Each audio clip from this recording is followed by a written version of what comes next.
Assalamualaikum warahmatullahi wabarakatuh. Perkenalkan, nama saya Muhammad Arsad, jurusan Tadris IPA, Fakultas Tarbiyah dan Keguruan, Universitas Islam Negeri Sultan Syarif Kasim Riau.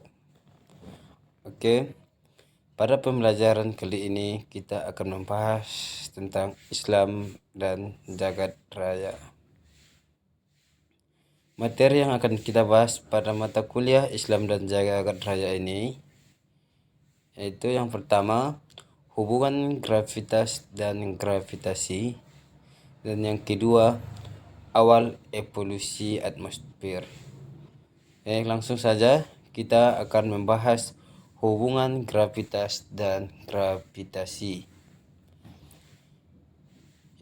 Menurut Casino, konsep gravitas atau graviti adalah salah satu dasar fisika klasik yang dapat menjelaskan fenomena berat, percepatan benda-benda yang jatuh, dan orbit satelit bumi.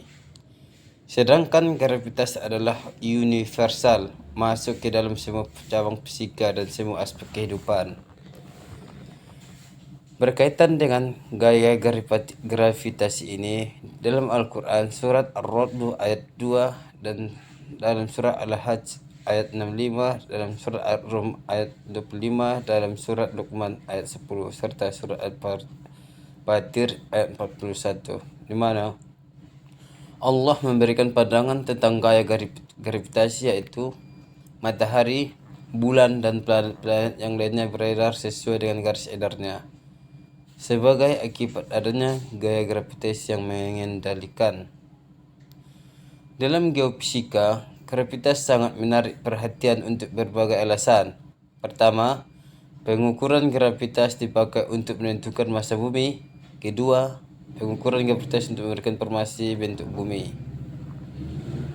Dan dalam penerapan praktis, pengukuran gravitas memungkinkan untuk mencari lokasi endapan minyak atau oil deposits dan ketidakteraturan atau irregularity atau komposisi lain dalam gerak bumi. Walaupun gravitas mendekati konstan di atas permukaan bumi, tetap gravitas bervariasi sedikit dan secara sistematik dengan lintang tempat. Gravitas juga bervariasi skala kecil yang disebabkan oleh ketidakteraturan massa bumi, misalnya pegunungan.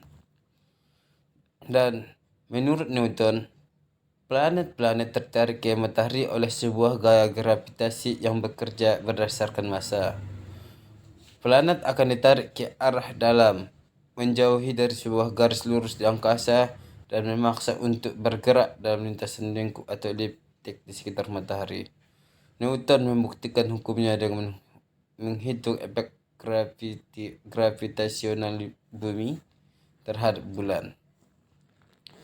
Dan dapat kita lihat gerakan sentripetal bulan akibat atraksi gravitasi antara bulan dan bumi, terlihat pada gambar berikut. Gaya gravitasional menyebabkan bulan atau planet mempercepat secara konstan ke arah bumi atau matahari. Ketika bulan atau planet bergerak dalam orbitnya disebut dengan percepatan sentripetal. Oleh karena adanya inersia atau kelembaban, benda yang melakukan revolusi akan melakukan dalam sebuah garis lurus. Jika tidak ada gravitas, kecenderungan benda untuk bergerak dalam sebuah garis lurus dapat dinyatakan oleh gaya imajiner bergerak keluar yang disebut dengan gaya sentrifugal. Gaya sentrifugal atau F sama dengan massa benda yang melakukan revolusi M dikali dengan jarak radialnya dari pusat rotasi atau R dikuatkan kuadran secepatnya, maksudnya kecepatan sudutnya.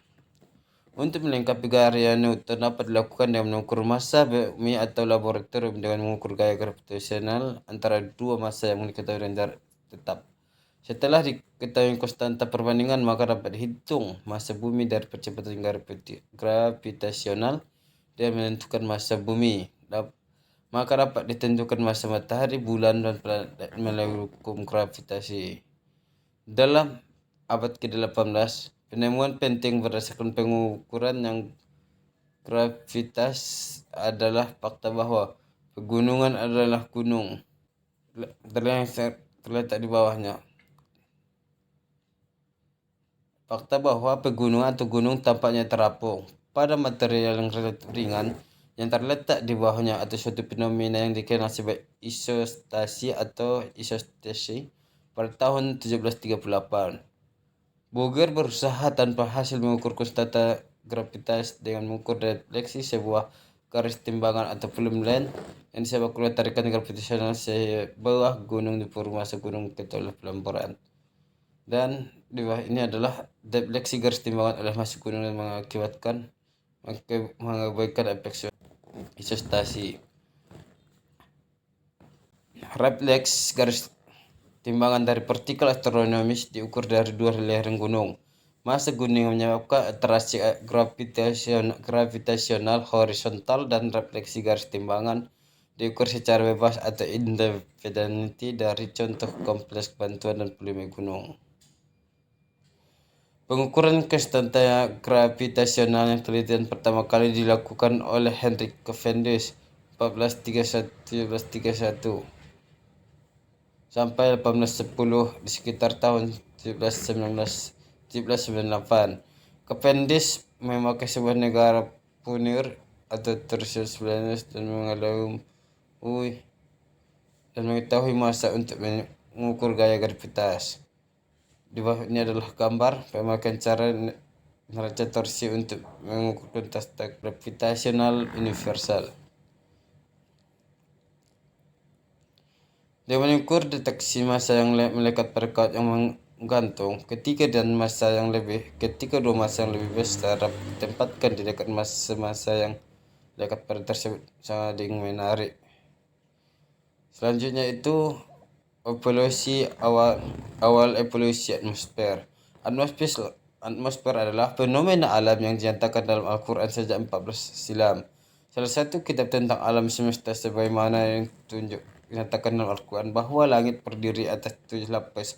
Allah Subhanahu wa taala berfirman dalam Quran surat Al-Maidah ayat 29, Dia Allah yang Maha menjadikan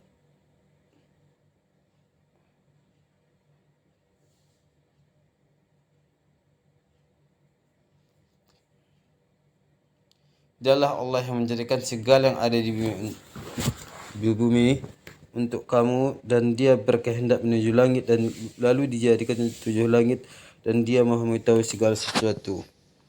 Atmosfer bumi terdiri dari campuran beberapa gas, di antaranya 78% nitrogen, 21% oksigen, dan gas-gas lain di dalam jumlah kecil.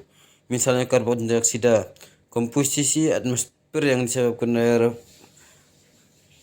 disebut di atas bukanlah sampai pada saat terbentuknya atmosfer beberapa miliar tahun yang lalu. Dulu pada saat terbentuknya atmosfer tidak ada oksigen dan gasnya adalah gas-gas yang terdapat pada tata surya, dan proses terbentuknya atmosfer berikut.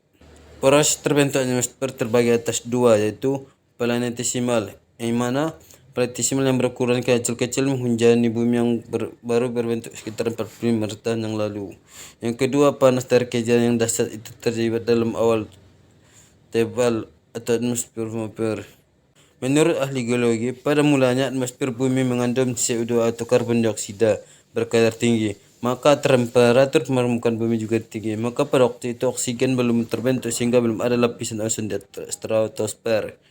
Karena itu sinar ultraviolet dan matahari yang sampai ke permukaan bumi ekstensi radiasi yang sangat kuat. Yang ketiga itu, setelah beberapa lama benturan planetesimal mulai berkurang dan mulai menjadi dingin sehingga menyebabkan terbentuknya samudra. Yang keempat, udara mulai menjadi lebih bersih ketika uap air mengembun dan membentuk samudra. Yang kelima, kehidupan muncul di samudra purba dalam jangka waktu sekitar 1 miliar tahun pertama. Yang keenam, selama 1 miliar tahun berikutnya setelah melakukan berbagai proses yang panjang menyebabkan terbentuknya atmosfer yang kaya dan oksigen.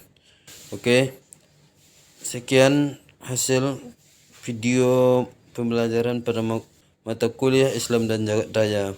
Kalau ada salah janggal, mohon maaf. Billahi taufiq wal hidayah waridha wal inayah. Wallahu muwaffiq ila aqwamit thariq. Assalamualaikum warahmatullahi wabarakatuh.